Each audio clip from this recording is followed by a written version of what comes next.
गिनती की सांसें क्यों खर्चे प्राणायाम में? गिनती की सांसें मिली हैं, इन्हें प्राणायाम में क्यों खर्च करें?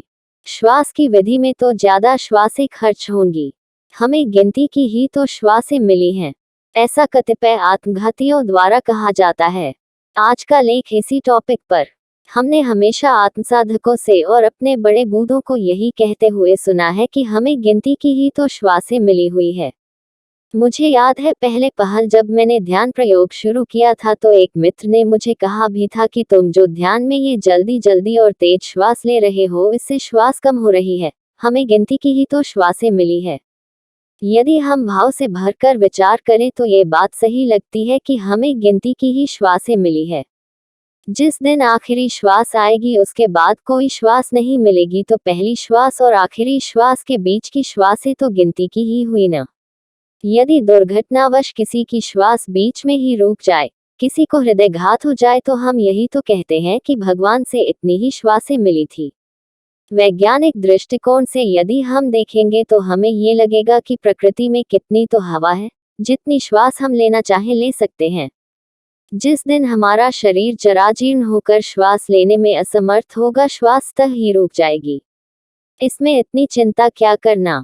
लेकिन भगवान शिव की दृष्टि से यदि हम देखते हैं तो वे तंत्र सूत्र में कहते हैं कि जो भी जीव अपने शरीर की प्रकृति के अनुसार, शरीर के स्वभाव के अनुसार जीते हैं, उसकी श्वास प्राकृतिक तरीके से चलती है, वे बीमार नहीं होते हैं और अपनी पूरी उम्र जीते हैं, जैसे कि पशु पक्षी। पशु पक्षी अपने मूल स्वभाव में जीते हैं। न वे जरूरत से ज्यादा भोजन करते हैं, न वे जरूरत से ज्यादा आराम करते हैं और न ही वे जरूरत से कम नींद लेते हैं। हमने देखा है कि शादी ब्याह या अन्य किसी आयोजनों में यदि आवारा कुत्तों को जरूरत से ज्यादा भोजन मिल जाए तो अजीर्ण न हो इसके लिए वे घास खाकर वमन कर देते हैं। हम जरूरत से ज्यादा भोजन करते हैं, जरूरत से कम श्रम करते हैं और जरूरत से कम ही नींद भी लेते हैं, जिससे हमारा शरीर अपनी प्राकृतिक श्वास लेना भूल ही गया है, क्योंकि इसे हमने अपने स्वभाव के अनुसार जीने ही नहीं दिया है। शरीर को नींद आ रही है और हम किसी काम में लगे हुए हैं, हमने उसे अपने स्वभाव से बाहर खींच लिया।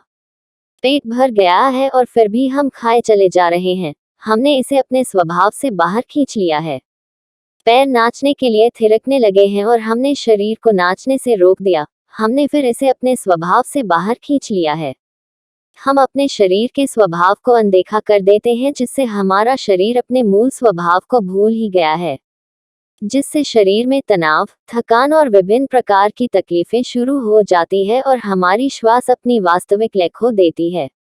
श्वासें तो हमें पूरी मिली हुई है, इतनी श्वासें मिली है कि हम लंबी उम्र जी पाएं, लेकिन हम उन्हें अधूरी ही ले पा रहे हैं। कहते हैं हम रोजाना 21,600 श्वास ले पा रहे हैं।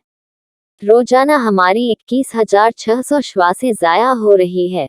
हम यदि चाहें तो इन श्वासों से आधी श्वासें बचा सकते हैं।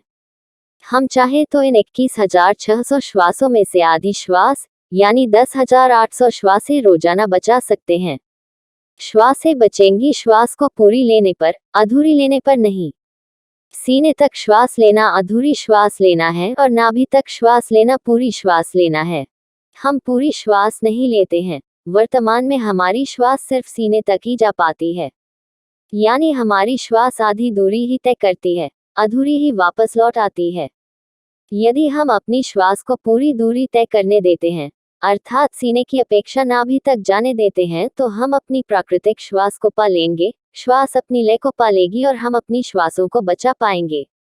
सीने तक श्वास लेने में जितना समय लगता है, नाभि तक श्वास लेने में उससे 2 गुना समय लगता है।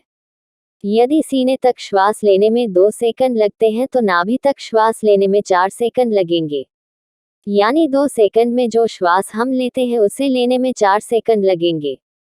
अर्थात जितने समय में हम 2 श्वासें ले रहे थे उतने समय में हम एक ही श्वास लेंगे। इस तरह से हम अपनी आधी श्वासों को बचा सकते हैं।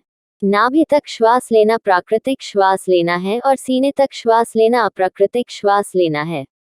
सीने तक श्वास लेने में हमारे भीतर ऑक्सीजन की कमी होती है, जिससे हम तनाव और थकान अनुभव करते हैं, जिससे तरह तरह की बीमारियां हमें घेर लेती है। और नाभि तक श्वास लेने में हमारे भीतर ऑक्सीजन बढ़ जाती है, जिससे हमें स्फूर्ति और ताजगी महसूस होती है तथा हमारी रोग प्रतिरोधक क्षमता भी बढ़ती है। अतः कोई भी बीमारी हमें नहीं घेर पाती है, हम तनाव मुक्त, स्वस्थ और लंबी उम्र जी पाते हैं। इस तरह से नाभि तक गहरी श्वास लेकर हम अपनी श्वासों को बचा लेते हैं। तो फिर कोई सी भी धीमी या तेज श्वास वाली विधि हम करें तो हमारी श्वासें कम नहीं होंगी। वैसे हमें इस तरह की किसी बात की चिंता नहीं करनी चाहिए। गिनती की श्वास मिली है ऐसा कहकर गुरुजी हमें ये याद दिलाते हैं कि रोजाना श्वासें कम होती जा रही है, समय बिता जा रहा है, जितनी जल्दी हो सके तुम ध्यान साधना में लग जाओ। प्राणायाम स्फूर्ति देता है, ताजगी देता है, जिससे कभी कभी शिष्य ज्यादा प्राणायाम करने लगता है और ज्यादा प्राणायाम नुकसान करता है। इसलिए भी गुरुजी कहते हैं कि गिनती की ही श्वासें मिली हुई है, श्वासें बर्बाद मत करो। हमें तो ऐसे प्रयास करने चाहिए जिससे हमारा शरीर अपनी प्राकृतिक श्वास को लेने लगे, जो श्वास हम बचपन में लेते थे। बचपन में हम नाभि तक श्वास लेते थे, इसलिए हमें सतत ऊर्जा मिलती थी और हम थकते नहीं थे। यदि हमारी श्वास नाभि तक जाएगी तो हम पुनः बचपन की तरह ही ऊर्जावान हो जाएंगे। इसके लिए यदि हम भोजन, श्रम और नींद को सुधार लेते हैं, शरीर की जरूरत के अनुसार भोजन लेते हैं, श्रम करते हैं, पसीना बहाते हैं और पूरी नींद लेते हैं, तो हमारा शरीर अपने स्वभाव के अनुसार जीने लगता है और हमारी श्वास स्वतः ही अपनी लय में चलने लगती है और हम अपनी श्वास को पूरा जीते हुए ध्यान में प्रवेश कर जाते हैं। ईश्वर की खोज में हम और आप साथ साथ देखत रहें आदित्य भारत आध्यात्मिक यात्रा व्राटंट।